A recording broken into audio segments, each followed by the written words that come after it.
Now that your printer is connected, let's print a document. Open the document you want to print. For this example, we'll use Google Chrome. Click the print icon and choose your printer from the list. In the More Settings section, click Print Using System dialog to access advanced options. In this dialog, you'll find several settings to adjust your print job, such as selecting your printer, saving your settings as a preset for future use, or choosing from previously saved presets.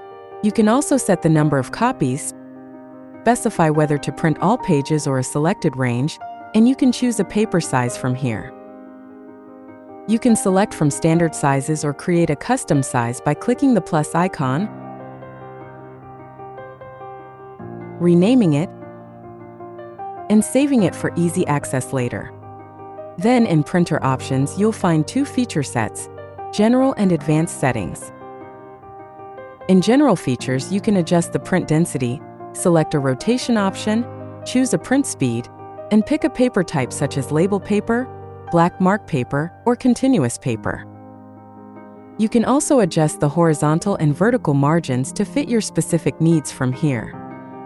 In Advanced settings, there's an option for image printing. Enable this if you need image-rich prints, or disable it for text-only documents, like waybills, to optimize printing.